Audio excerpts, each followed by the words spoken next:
He's the best doctor out here. I'm telling you right now. The only doctor out here. Is he the only one? Yeah. Oh yeah. Yeah, he's having a special down there, amputation special, two arms for the price of one. So we can get them both locked off. Well, we want to do a gospel tune for you then. How's that? It's a gospel cowboy tune. We wanted to record this song too, and the producer of the movie said, well, you got to wait till January because then the copyright expires, and so we waited. Anyway, I got this in D. What song are you playing? Rounded Up in Glory. Oh, I know that one. I know you do. These are the Union troops. We're in the Confederates. So you want to do an intro on that?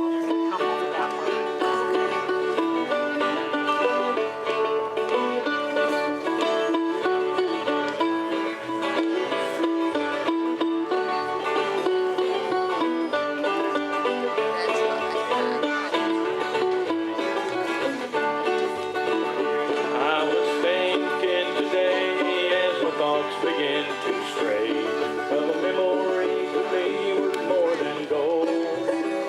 As we ride across the plain with the sunshine and rain, we'll be rounded up in glory by and by. We'll be rounded up in glory by and by. We'll be rounded up in glory by and by. When the milling time is over,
Thank you. Thank you. Sorry you missed the first round.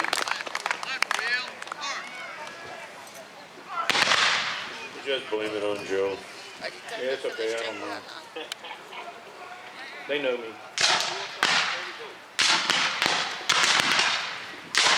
They're fighting now. They're fighting.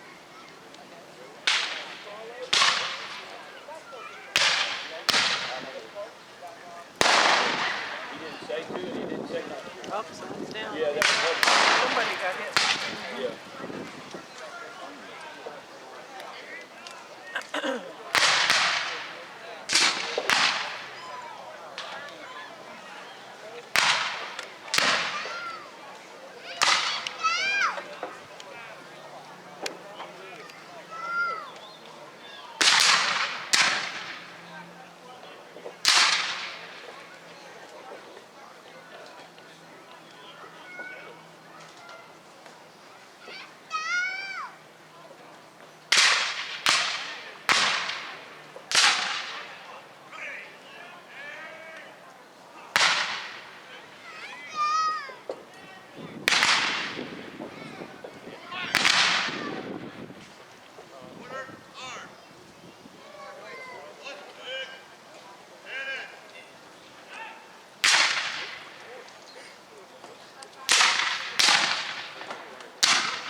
Okay, folks, in case you didn't know, the Federals are wearing the blue coats and the kersey pants, trousers, and when you see the Confederates come on the field, they're dressed in a wide array of clothing.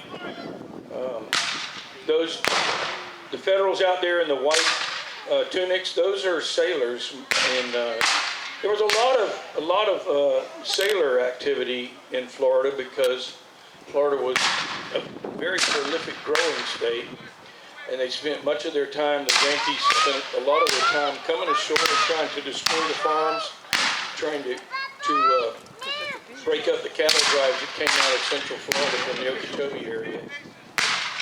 But over a period of years, they estimated that over 200,000 heads of beef were moved north to Olustee and Baldwin, Apalachicola, and they were shipped north to the Army of Northern Virginia and to the Army of Tennessee. That's a whole other story of the war between the states in Florida. You should read up on that. Two famous names, Summerlin and McKay, had a lot to do with the cattle. Now this little village in front of you, those would normally be little houses, you know, and so they're fighting through the town. Each of the reenactors here supplies everything they need. They're here as complete volunteers. They don't receive any kind of honorarium for coming. The vendors, the sutlers, the shopkeepers, they come and set their goods up and provide a place for the soldiers and the ladies that don't sew their own clothes to purchase items for the family. But each soldier, pretty much every soldier on the field that's infantry is carrying a 58 or 59 caliber musket. And that musket is a single fire weapon. It has to be loaded they're basically in the, that was a good one.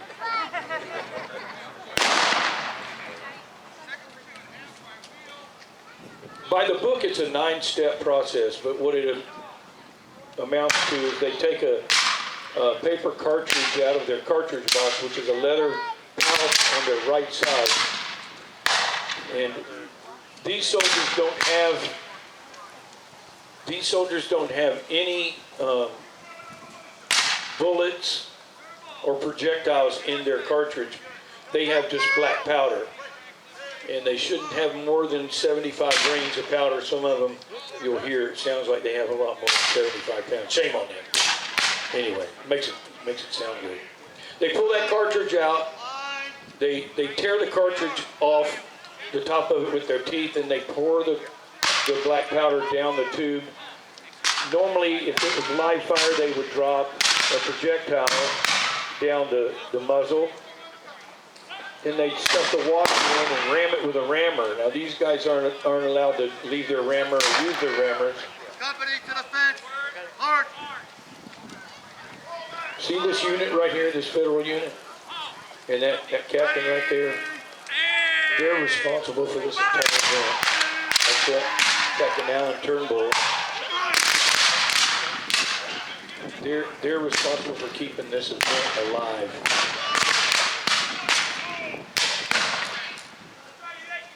Once they drop their powder down the tube and they take a little brass cap out of a little cap box on the belt on the right side, the front. They pull that little cap out, it's got fulminated mercury in it. They pull the hammer back, put the cap over the nipple or cone of the musket, and then they wait for a firing command. They're getting kind of close there, aren't they, boys?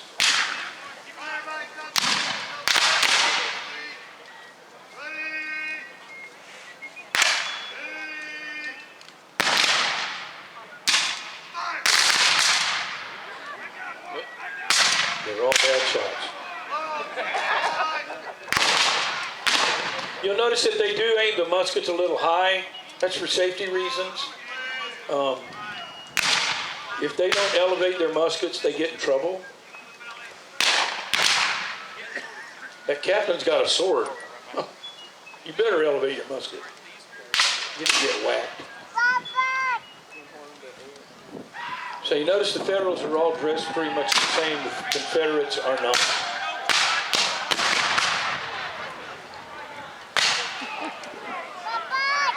That's because many of the Confederates came from towns.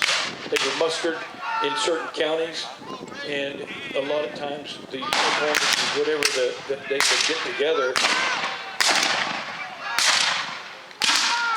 Traditionally, you would see the Confederates dressed in gray, but then towards as the war progressed, they were dressing in different colors that were a combination of wool and cotton. They called that jean wool or cotton jean. They would, it would be different colors, obviously.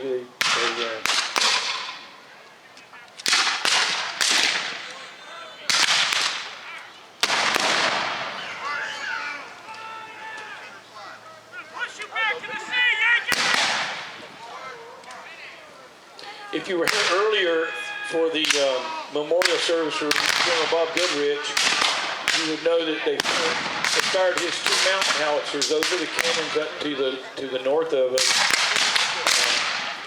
He passed away in December, and we honored him today with a celebration of his life. And unfortunately, we've lost three reenactors in the fall, long-time reenactors. Rick Baker was the heart of the 97th Regiment String Band. He died in December. General Goodrich died in December. And the dance caller from 7 Pounds of Bacon, our longtime friend, Doug Rico, passed away in October.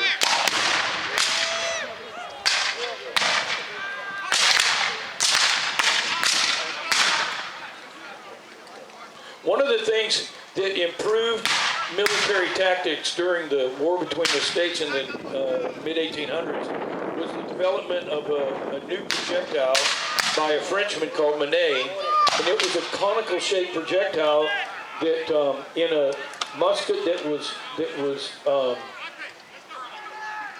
rifled, that conical-shaped projectile, as it was fired down the muzzle, would catch the rifling inside the barrel, put a spin on it, and it became much more accurate and much more deadly. In the Revolutionary War, they used smooth bore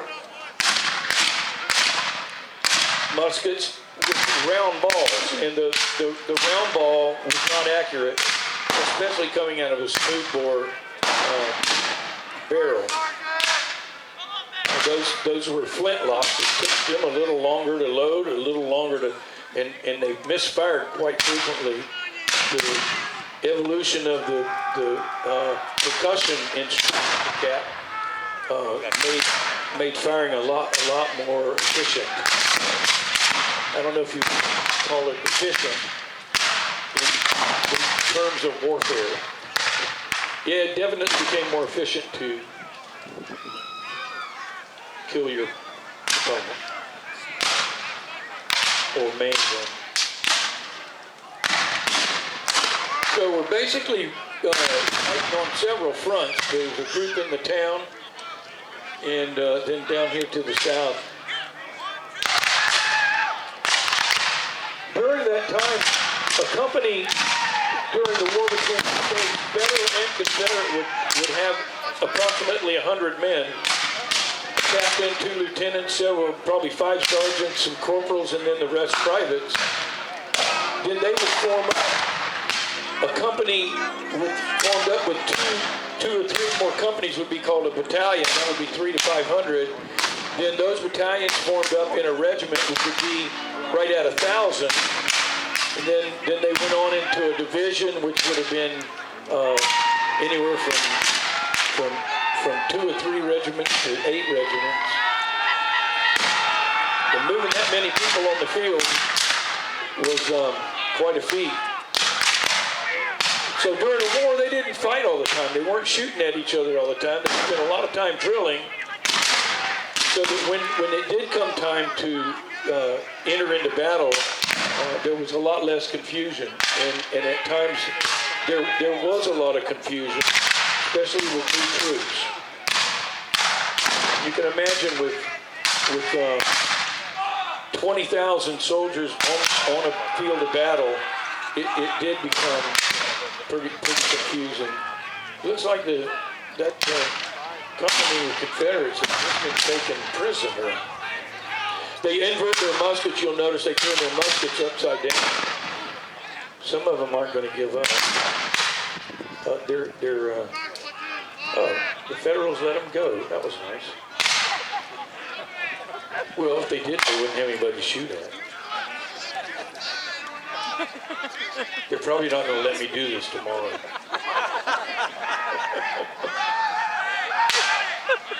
Well, what the heck? I'm here now.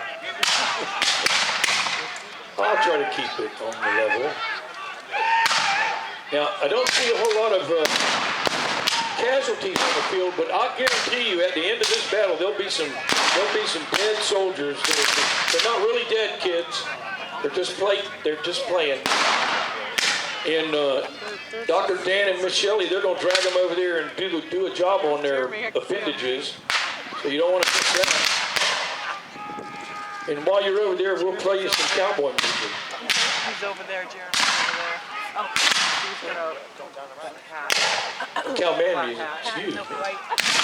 Flat hat. Yeah, it's like, How did I mistake that?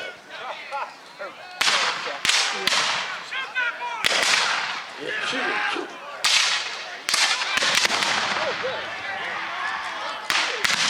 There was all kinds of artillery, large guns and small guns. These mountain howitzers you see over to the north or to your left, those were specifically designed to be moved on the back of mules. They could get them up the mountains. They just take the piece apart and pack it, and it made it real easy to move. They were very versatile. They got some Confederates on the run.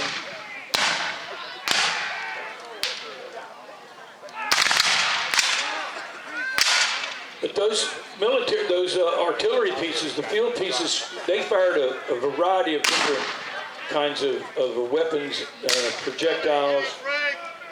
They fired grape shot and canister fire, and they fired exploding projectiles that would explode in the air. Some would explode on the ground. You can go over to the sutleries and go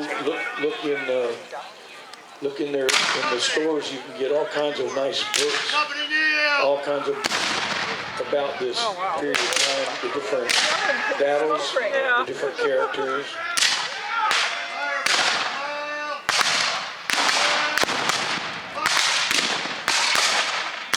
This command, fire by files, is where one man fires from the right or the left at a time, and it puts continuous fire on the opposing troops. So that as soon as he fires, he loads, and unless given another command, they'll fire at will. And that keeps a steady fire.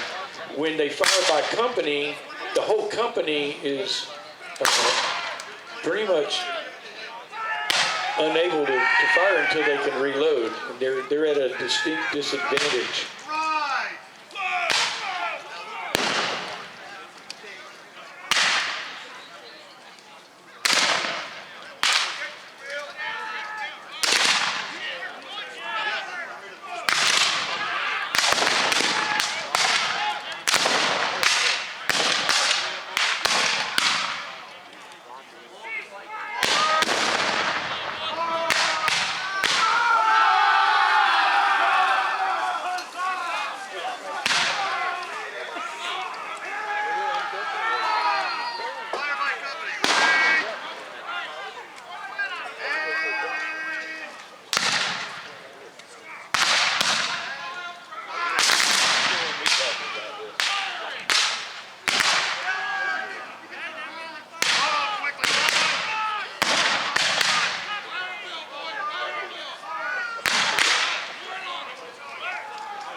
companies and regiments, with all the racket and stuff going on, they couldn't really hear the band. So many times the bugles or the fifers or the drum corps would drum out certain cadences, and the troops would know, the commanders would know what the specific battle calls would need to be made. This is just a really, really small representation of what it would look like.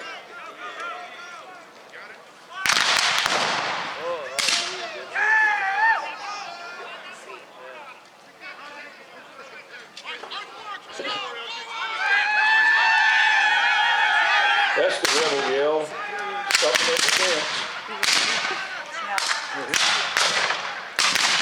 I hadn't seen the Yankees didn't ransack the town this year. Last year they ransacked the town and the ladies got real upset. They were throwing potatoes, wielding their fry pans. This is kind of like the first major battle of the war.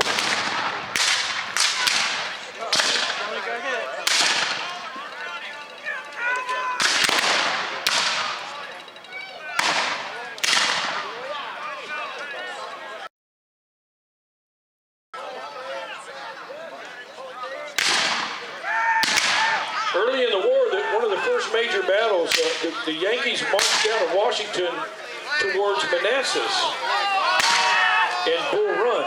And when they got there, the Confederates put up a really tremendous fight. But the people from town rode their wagons and had picnics out there watching it, because they really didn't have any clue what it was going to be like. But so the ladies are up there, they're picnicking, watching that. So this must be Manassas. I'm not sure. Or Bull Run. The Federals, when they put a name to a battle, would name it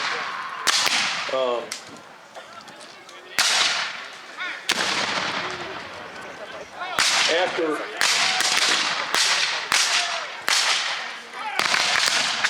they would.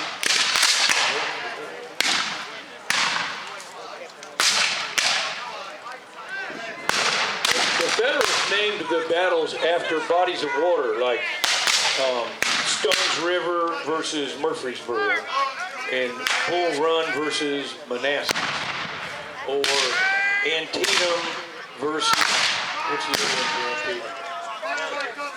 Anyway, there was a battle in Florida.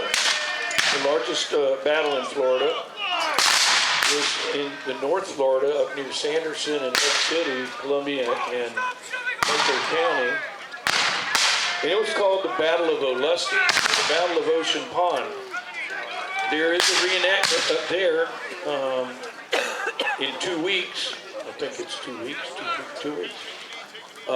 It's a big battle. It's a really nice one. It's 3 weeks from now. February, like 14th, 15th, or something like that. 17th.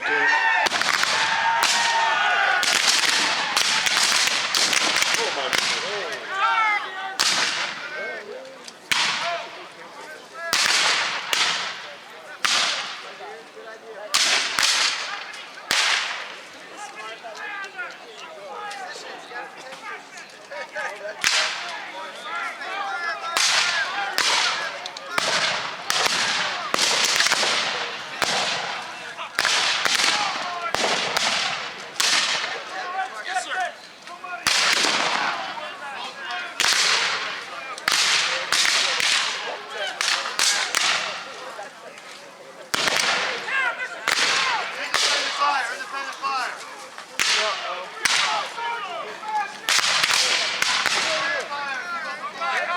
Normally, during a Civil War battle, the artillery would be placed a good bit away from the actual battlefield because they had the range. Hospitals would have been placed a little further back. And after the battle, when there were many bodies in the field the litter bearers would come out, they would pick them up, take the ones that could be triaged to a triage tent, then they would, start classifying, qualifying them, whether they were going to go to the surgeon or not. Years ago, it was estimated that there were around 600 to 625,000 casualties during the war between the states, and since then, with the improvement of technology, with the different sonars and things that they can do, they found mass graves in places. So they basically upped that another 100,000 casualties. So brother against brother, cousin against brother, father against brother. It was a pretty disheartening time, and but to think that 700,000 Americans died in that 5-year conflict war is pretty amazing.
Now that federal company has fired by company, they're at a distinct disadvantage, and because now they've got to reload. And if I was that captain, I'd be having a shooting.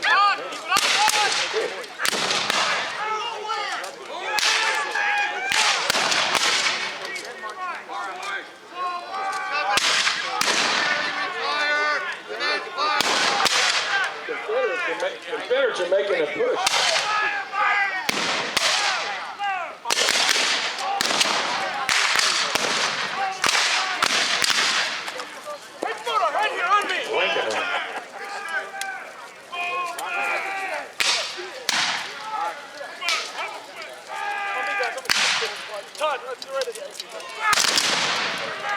Fire by the company.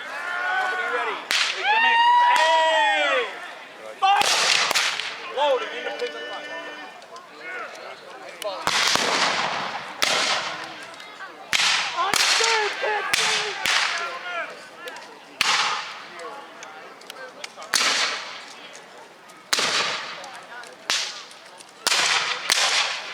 Now don't forget, at the end of this battle, you want to hang around for the final salute, and then you don't want to miss the hospital demonstration.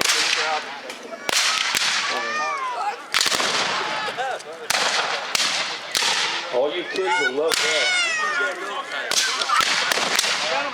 Come on, get ready, everybody.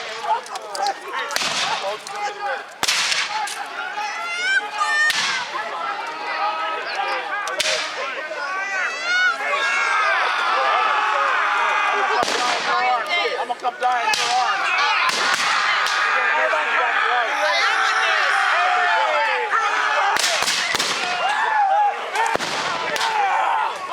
5 paces. I got me some of them while dying in your arms. Back into work, Bob, into work. I'm coming. Oh, he's gonna get me though if I do that. Let's go. Mario. Refuse the left. Company. Left wheel. Left back wheel. Mark. Left first wheel. Refuse the flag. All right, halt. That's all. You heard on that refuse the left, that means that they're getting flanked. They're going to form up and try to stop the flank attack.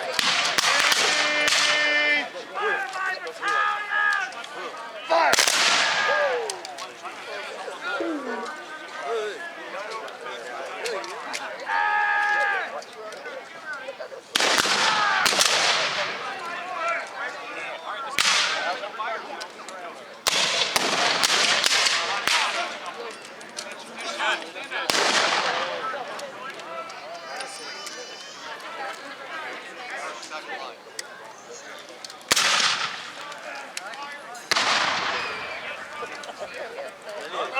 Don't you think about it.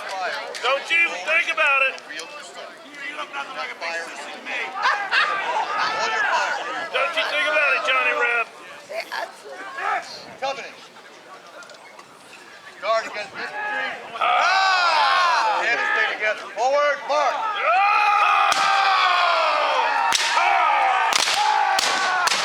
Go, keep going.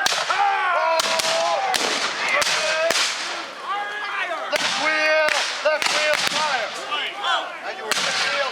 All right, fire into their flank, boys. Fire into their flank. Get up, go. We got one! Hit him again! 7th Illinois, right face, right shoulder shift, arm.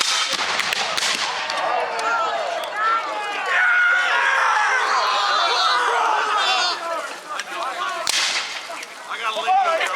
Hurry up, fire. Fire, come up.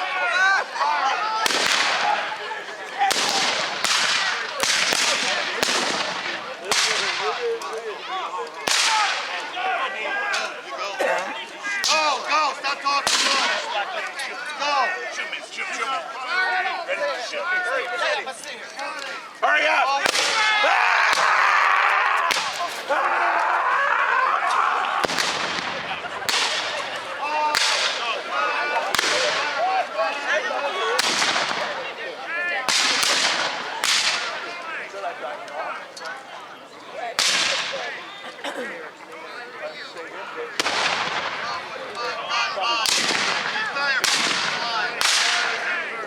Charlie, get a picture and send it to Vanessa. I'll be home when I get home. I traded her.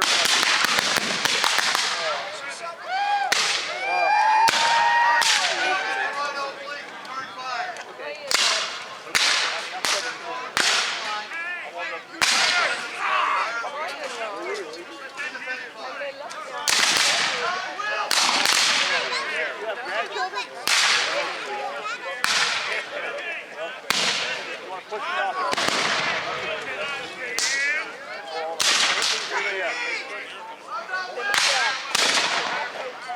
You're supposed to get pushed off.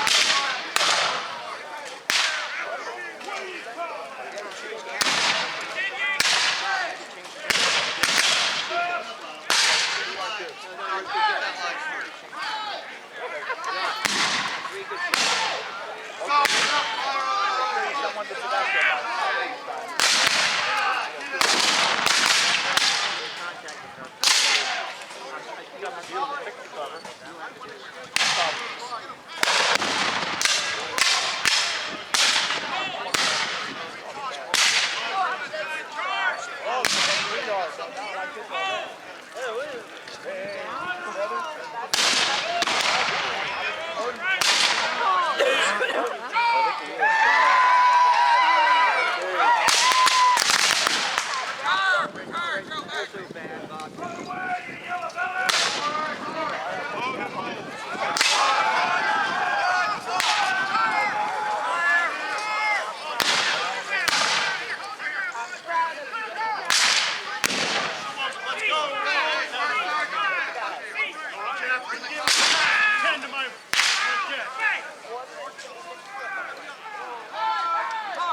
straight in front of us.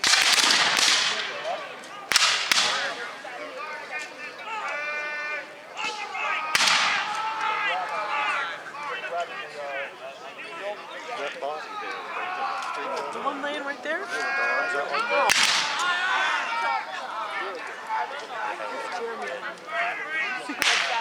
Oh.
Not a successful charge.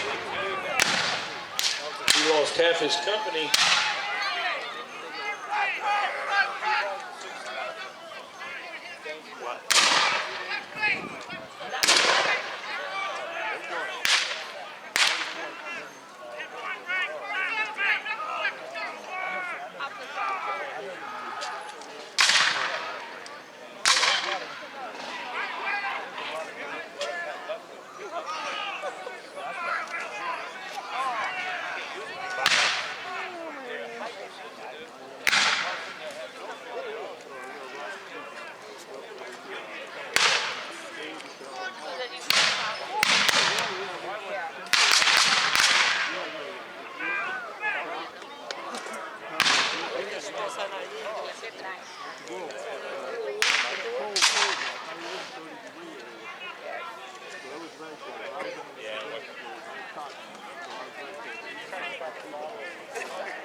They didn't have that birthday party.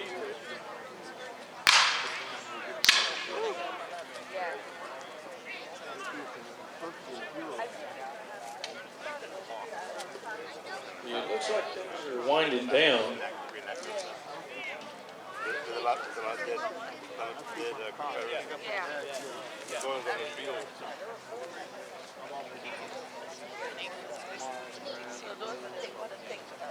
I don't know, we're going to see Farmer later. I know. I know How did they know when? Who did they know when it was over? Somebody just said I've had enough. Gave up. I don't know if you can see that. You know what? I'm not sure. But For casualties, you know, they just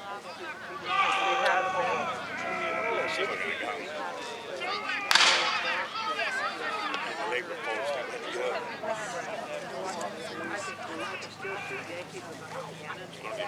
Again. I like that. so probably when they got wiped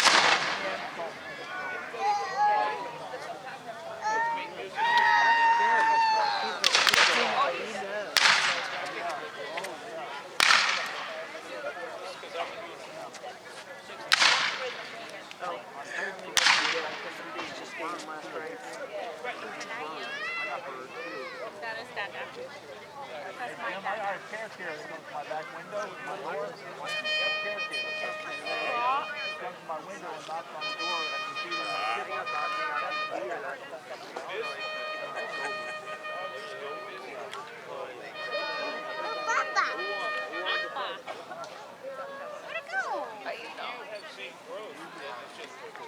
Gentlemen, if you would uncover for taps. No.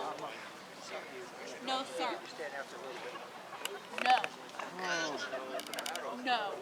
No hit. Gentle. Gentle.